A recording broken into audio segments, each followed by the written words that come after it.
I ignored my husband so much that he went away without telling me. I, Carla, 30, am 6 months pregnant with mine and my husband's, Harry, 31's, first child. During this pregnancy, I've been very exhausted every day and would usually come home from work and go to bed an hour later. Then I'd wake up at midnight and reheat what Harry had made us for dinner. For context, I've been part of a huge work project that's been going on for months, and I've been extremely overworked. On top of this, my husband doesn't have a job at this moment and isn't looking for one unless I remind him. Ugh, red flag. I've been working overtime to get as much money as I can before maternity leave. Our anniversary was on the 6th of August, and I'd asked him if we could have a romantic dinner at home and then snuggle up to watch TV under a warm blanket. Oh my God, that is my dream. I thought it was a wonderful idea since I was too tired to go out and because I knew that Harry was doing most, if not all, of the household chores. However, he seemed a little annoyed when he agreed, but I thought nothing of it. The next morning, Harry seemed quite cold towards me and barely looked me in the eyes. Once I got home from work, he wasn't there, but that was normal, since he could have been out with his friends or at an interview, and so I went to sleep. I woke up at 11 that night to see that I was still alone in the house, so I checked my phone. I had about 8 missed calls from Harry and a long text. I'm summarizing, but the text read, "I understand how tired you are because of this pregnancy and you having to work extra hours most days, but I'm over being ignored every day and having a 5-minute conversation with you every so often. You expect me to do all of the housework and plan our boring anniversary alone? I'm really annoyed, so I'm staying at a friend's tonight. Text me when you see this." Of course, I called him and texted him about being sorry and wanting to talk, but I never got an answer. In the morning, I called my boss about having a day off and spent most of it waiting for Harry and planning my apology. However, when he came home, he silently handed me a rose and a card saying that he loves me, but needs a few days away from me to figure out what he's going to say/do. Then those days became a week.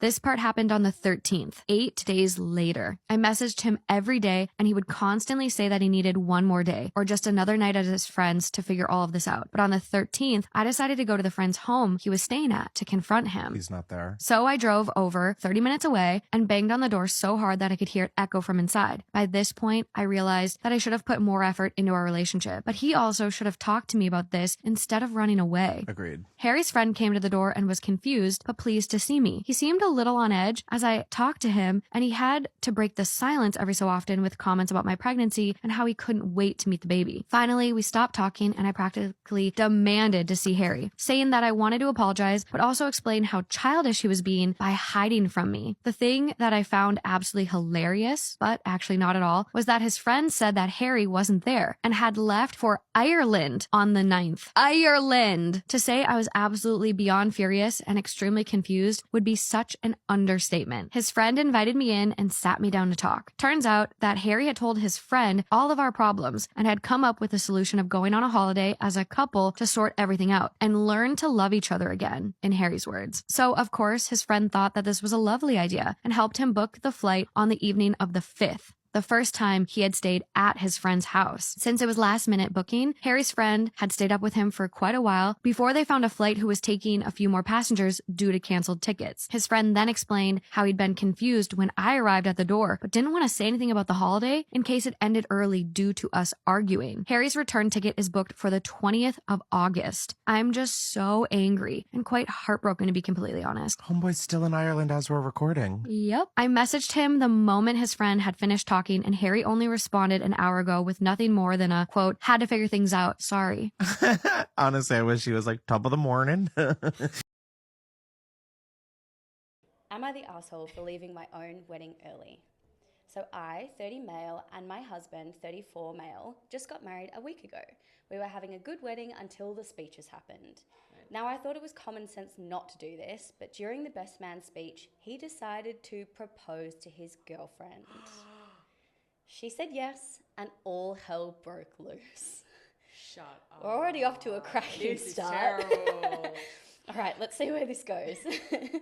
From that point on, no one paid attention to me or my husband, nor paid attention to the event times. Oh my God. As like a very planned girly, this is very stressful for me As already. someone who is hoping to get engaged soon, this is literally my worst nightmare.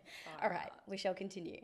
People started eating early, the speeches were cut short after he proposed, and on top of that, he got the DJ to play him and his girlfriend their song, which incited a whole bunch of couples to do the same. For about 3 hours, it was just couples running to the DJ to play their song and hogging the dance Isn't floor. that how long a wedding is? Like 3 hours? Pretty much. And also, like, imagine all of the time and effort you put into getting your wedding playlist together, and it was all curated. You're not paying for the DJ to be there, or the Gone. band, whatever. Immediately gone. That's so depressing. All right. When me and my husband finally got a chance to dance, people were too exhausted and didn't pay attention. They instead just went to eat. After several hours of this, long wedding, I told my husband I didn't really want to be here anymore, and he agreed. We ended up leaving. The only person we said goodbye to was our parents. Nobody even noticed we'd left. Now here's the problem. 3 days after the wedding, a cousin of mine had asked me when did I leave my wedding, as she never got to say goodbye. I told her we left early because nobody was paying attention nor cared enough to. She said, okay, and hung up. Now we've been getting calls from all of our relatives telling us we're immature and need to lighten up, that we should be happy our wedding made people this romantic. My recently engaged friend implied that I wasn't engaged because my boyfriend doesn't actually want to get married after being together for 3 years, and I'm upset because I'm scared that she's right. My friend Elise, 29 female, is engaged to Rick, 32, and I, 29 female, am dating Luke, 31 male. Elise and Rick have been engaged for a year, together for 2, and I've been with Luke for 3 years. So, Elise and Rick had their engagement party on Sunday afternoon. I was chatting with Elise, looking at her ring, and I'm not going to lie, I felt a bit of envy. Luke and I have talked about marriage, but we haven't even looked at rings yet. He says he wants to marry me though, but I do think it's taking a long time. So I asked Elise what made Rick propose to her, like how it happened. She told me that on their first date, she told him that she had a deadline. I asked what she meant, and she said that she told Rick she wasn't going to wait around for 2, 3, 4, 5 years for a man. Any man, not him in particular. She said she wants kids with the right guy, but didn't want to have kids without a stable marriage and a house. Well, they have a house and now are getting married. Another one of her friends, I don't know her age, but I'll call her Heidi, said she was shocked they didn't make Rick run for the hills. Elise laughed and said, well, it wasn't an ultimatum, it was a fact. If after 2 years you still can't tell if I'm the one, then I'm clearly not, and I'll be moving on. I told Elise that if I told Luke that, he would leave me. That's when Elise said that Luke probably isn't the right one then, if after 3 years he'd leave me for expecting marriage. That hurt my feelings, so I told her that marriages don't always last, and it doesn't mean that someone isn't the one just because they propose. She said she wasn't worried, that she and Rick were in love, and knew life would not be easy, but she's prepared to make it work. She also said that she knows marriage isn't for everyone, which is fine, so as long as your partner feels the same, but that marriage is a value of hers, and she wasn't going to waste time with someone who clearly didn't have the same values as her. That's when Heidi asked me what my problem was. I told her I didn't have a problem, just stating a fact. Then Heidi asked how long I've been with Luke. I said 3 years. And she asked if I wanted to get married. I said yes, and when she asked about what Luke wanted, I just excused myself to the restroom. Not much else happened at the party, but when Luke and I left, I told him about the conversation. Luke laughed and called Elise ridiculous. I asked what he meant, and he said, verbatim, only desperate and crazy women have a policy like that. Let it happen when it feels right. So I asked him if he wanted to marry me, to which he said of course, and I asked him why we weren't engaged when we've been together for longer. He said he wasn't ready yet and our relationship is fine the way it was. I asked how long did he have to wait to know, and he shrugged and said, does it matter? We're together and that's what's important. The conversation paused for a minute and then Luke asked me not to be like Elise. He said he doesn't like being forced to do something. I asked him if Rick felt that way. He's good friends with Rick. He admitted that Rick never said he felt forced and that he had been planning to propose to Elise 6 months after they met, but waited a bit to make sure he wasn't just jumping into something. I asked Luke if it would be okay for me to look at rings. He said I could, but not to get my heart set on anything because he wasn't ready, and he said that even if he wasn't willing to spend more than $1,500 on an engagement ring. Elise's ring obviously cost more than that. I never asked her how much it was, but center diamond is 2 carats and the rest of the band is covered in diamonds. I remember she was asked once about how much it was. She wouldn't answer, but said that Rick bought her a ring that he wanted her to love and did not care about the price. He found the ring she'd like, looked at the price, and saved the money to purchase it debt-free. I didn't mention that to Luke, but her telling me that came back when Luke said that he was only willing to spend $1,500 on a ring I'm not even allowed to really look for. I'm not sure why, but the conversation with Luke and Elise has made me very sad. I'm slightly angry at Elise for her implications, but mostly I'm disappointed in Luke based on our conversation Sunday. He hasn't mentioned it since this weekend, but it's all I can think about. Did Elise go about it the right way? Is Luke wasting my time? Both of those conversations Sunday had me feeling like something's off.